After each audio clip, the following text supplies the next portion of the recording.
আমি সবাকো কৰিবা বহুমা। মই ভগৱান সকলোতে আছে, কিন্তু মূৰ্তিমন্ত হৈ ভকতত আছে। গতিকে ভকতক বহুৱাই লৈ আশীৰ্বাদ এটা ল'লে, ভকতে আশীৰ্বাদ দিলে, সজনৰ আশীৰ্বাদে মিলে কৃষ্ণৰ প্ৰসাদ। কৃষ্ণই কৃপা কৰিব। আপোনাৰ মাক বাপেকেহে জানিব স্কুললৈ পঠিওৱা ল'ৰাটোৰ ক'ত দুৰ্বলতা আছে। ইংৰাজী দুৰ্বলতা নে, অংকত দুৰ্বলতা নে, সমাজ অধ্যয়নত দুৰ্বলতা নে, বিজ্ঞানত দুৰ্বলতা নে, ছবিত দুৰ্বলতা নে, মাক বাপেকেহে জানিব। কিন্তু আমাৰ ভাগৱতে কৈছে তুমি ল'ৰাটো বা ছোৱালীজনী পঢ়াত দুৰ্বলতা বুলি জানিলেই নহ'ব, তুমি তাক সবলতালৈ উত্তৰণ কৰাৰ পদ্ধতিটো জানিব লাগে।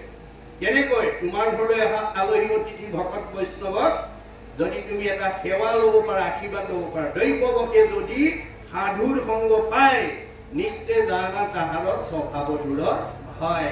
আপোনাৰ ঘৰলৈ অহা আলহী অতিথিৰ ওচৰত ল'ৰা ছোৱালীকেইটা আনি ক'ত ক'ত কাৰ কি দুৰ্বলতা বা আশীৰ্বাদ অকণমান দিয়ক। ল'ৰাটো ইংৰাজীত বৰ বেয়া, ছোৱালীজনী অংকত কয়, 10জনে যদি মূৰত হাত দি কয় ঈশ্বৰে কৃপা কৰিব, ভালকে পঢ়িবা, ঈশ্বৰ তোমাক মংগল কৰিব, তুমি ভাল হ'ব, বয়স সজনৰ আশীৰ্বাদে মিলে কৃষ্ণৰ কথা। এতিয়া কলিযুগৰ মানুহে পোনপটীয়াকৈ বৈকুণ্ঠপতি কৃষ্ণক নাপায়। কেনেকৈ পাব? আমাৰ গীতা ভাগৱতে কৈছে, কৃষ্ণক পাইবাৰ জানা ভকতিকে পন্থ, ইহাকক কহে গীতা ভাগৱত গ্ৰন্থ। ভক্তিৰ মাধ্যমেৰে আমি ভগৱন্তক পাব লাগিব। ভকতি ক'ত কৰিব লাগিব? ভকতত ভকতি দানে কৰো গুৰু দায়াতনয় অধিক। ভকতত ভকতি কৰিব লাগিব। ভগৱন্ত ভকত বৎসল, মনত ৰাখিব, ভগৱন্ত ভকত বৎসল। গতিকে ভকতক ভগৱন্তে ভাল পায় আৰু ভকতৰ কথা সদায় তেওঁ মানি চলে। উদ্ধৱক যাবৰ সময়ত কৈছে, ব্ৰহ্মা হৰ হলায়ুধ লক্ষ্মী প্ৰিয় জায়া। হেৰা উদ্ধৱ, মই ব্ৰহ্মাকো ভাল পাওঁ, দাদা বৰুভদ্ৰকো ভাল পাওঁ, শিৱকো ভাল পাওঁ। এওঁলোক তিনিজনতকৈ মোৰ ভাৰ্যা লক্ষীক মই বেছি ভাল পাওঁ। লক্ষীতকৈও পৰম সুন্দৰ মোৰ দেখাইতো কায়া। মোৰ নিজৰ ভাৰ্যাজনীতকৈও মোৰ নিজৰ দেহটোক ভাল পাওঁ, আৰু নিজৰ দেহটোতকৈও সবাতো অধিক তুমি মোৰ প্ৰিয়তম, নাহি আন বান্ধৱ উদ্ধৱ তুমি হম।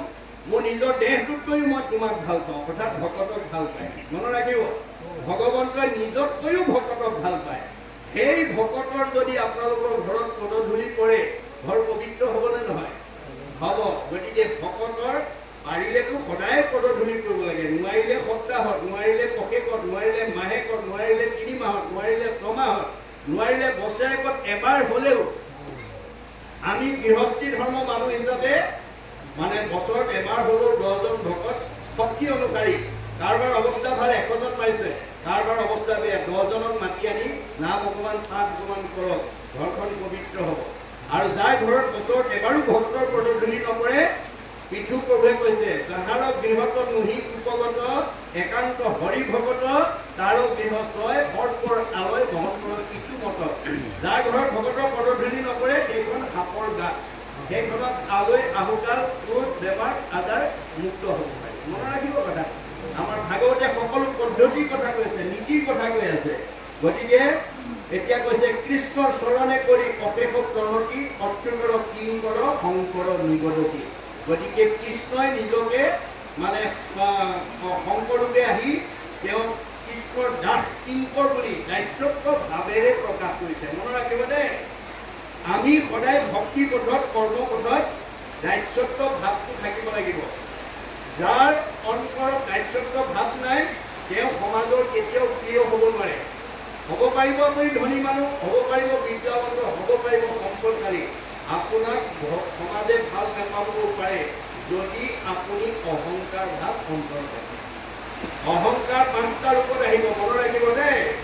জাতি বিদ্যা মহতন্ত্ৰ ৰূপ যৌৱনম এব চ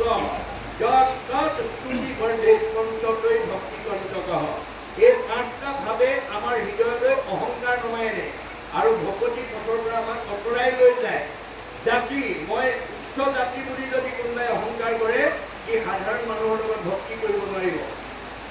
বিদ্যা, মই গাঁওখনৰ ভিতৰত আটাইতকৈ ডিগ্ৰীধাৰী, পুথিগত ডিগ্ৰী মোতকৈ আৰু কাৰো নাই, এই বুলি যদি পুথিগত ডিগ্ৰীক লৈ পেলাই কোনোবাই যদি অহংকাৰ কৰে, তেওঁ সাধাৰণ মানুহৰ লগত ভক্তি কৰিব নোৱাৰে। মহতঞ্চ, গাঁওখনৰ ভিতৰত মোতকৈ ধনী মানুহ আৰু কোনো নাই, এই বুলি যদি পাৰ্থিৱ সম্পদক লৈ কোনোবাই অহংকাৰ কৰে, সেইটো মানুহ সাধাৰণ মানুহৰ লগত ভক্তি কৰিব নোৱাৰিব। ৰূপ, চেহেৰা ভাল হ'লেও কিছুমান মানুহ বগা চগা ধুনীয়া হ'লে ক'লা মানুহক তেনেকুৱা স্বভাৱ আছে যদি এৰিব দেই, তেনেকুৱা স্বভাৱ আছে যদি এৰিব, তাৰমানে আপোনাৰ সুন্দৰক বান্দৰ কৰিব